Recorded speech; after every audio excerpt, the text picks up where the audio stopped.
माननीय सदस्य श्री अख्तरुल ईमान जी, 2 मिनट।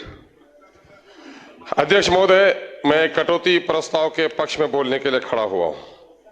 महोदय, ये सरकारी संवैधानिक कंपल्सन है कि जनता की राशि को खर्च करने के लिए असेंबली से उसका अनुमोदन कराया जाए, लेकिन ये सरकार की भी जिम्मेदारी है कि आवाम के गाढ़े खून और पसीने की कमाई से उसका उत्थान हो रहा है कि नहीं, ये देखने की जरूरत है। मौजूदा वक्त में जो इस वक्त खासकर रेवेन्यू डिपार्टमेंट के जरिए से जो वसूली की जा रही है कर्मचारियों के जरिए से और सर्किल ऑफिस के जरिए से, मैं समझता हूं कि बिहार में इससे पहले इतना बड़ा शोषण कभी नहीं हुआ है। मैं सरकार का आलोचक नहीं, बल्कि मैं चाहूंगा, मैं ईमानदारी के साथ अगर बोलें तो सत्ता और विपक्ष सारे लोग इस बात में सहमत हैं कि इस वक्त रेवेन्यू डिपार्टमेंट में बेइंतहा लूट हो रही है। मैं सरकार नए इरादों के साथ आई है, मैं आलोचना नहीं कर रहा हूं, इस पर काबू पाने की जरूरत है। जनता बहुत बेहाल है। मैं इस वक्त सीमांचल से आता हूं। सीमांचल में सबसे घनी नदियां हैं। 100 किलोमीटर के दरमियान में जो हिमालय के गोद में बहने वाले 300 किलोमीटर 400 किलोमीटर की बारिश और नदियों का पानी 10 से 15 किलोमीटर समाहित हो जाता है। कटाव बहुत अत्यधिक है। मैं जल संसाधन मंत्री का आभारी हूं कि उन्होंने पिछले दिनों में तवज्जो दी है। आइंदा भी सीमांचल के कटाव पर तवज्जो देने का काम करेंगे। महोदय, इस वक्त फ्लाईओवर्स बन रहे हैं, सरकार तरक्की कर रही है, लेकिन मैं कहूंगा कि अभी भी सीमांचल में 20, 25, 30, 40 किलोमीटर की दूरी पर पुलों का निर्माण नहीं हुआ है, उस पर तवज्जो देनी चाहिए।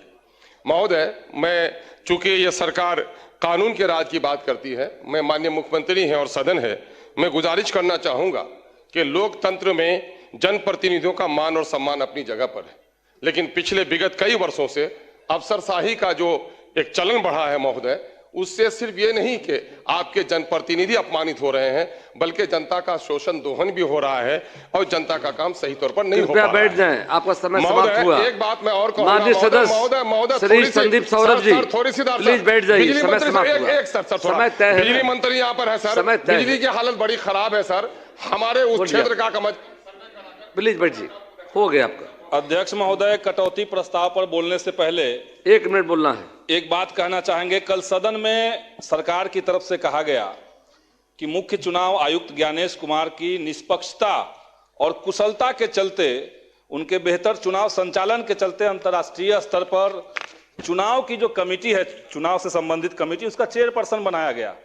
हम नहीं मानते हैं कि माननीय संसदीय कार्य मंत्री ने सदन को गुमराह करने के लिए कहा है। संभव है कि यह संगत का भी असर हो। जैसे G20 जब भारत में हुआ तो कहा गया कि सरकार ने आयोजन करवाया। हम कहेंगे महोदय कि यह सिंपल एक प्रैक्टिस है, एक रोटेशन के तहत 2026 में भारत को मिलना था, ठीक वैसे ही जैसे आगे चल करके 2033 में वो किसी और देश को मिलना है, ट्यूनीशिया को मिलना है, वो अभी से तय है। तो सदन को गुमराह न किया जाए। दूसरी बात हम कहेंगे महोदय कि कल हमने जब कहा था तो माननीय मंत्री जी ने कहा कि ऑनगोइंग स्कीम के ऊपर ये नहीं होता है, पहले से कोई स्कीम होता है तो नहीं होता है। आचार संहिता का वो पैसा बांटने वाला सिस्टम खत्म नहीं होता है, लेकिन तमिलनाडु, आंध्र प्रदेश और तेलंगाना में पहले के स्कीम को रोके गए हैं महोदय। सदस्य तो सदन को गुमराह न किया जाए, ये हम कहेंगे महोदय। श्री अजय कुमार जी, के पास कम समय है, थोड़ा संरक्षण दिया जाए महोदय। प्लीज बैठिए, समय समाप्त। आपको प्लीज बोला जाए। हम पॉइंट ऑफ क्लैरिफिकेशन पे, माननीय सदस्य ने कहा कि उनको इस कारण नहीं मिला है, और आपने ये भी कहा कि हो सकता है उसमें ये भी कारण हो। आप अभी बोले हैं, अभी प्रोसीडिंग देख लीजिएगा, आपने जो बोला है अभी प्रोसीडिंग देख लीजिएगा। और जब आपके भी दिल में है कि हो सकता है ये भी कारण हो, तो मैंने तो उतना ही कहा था।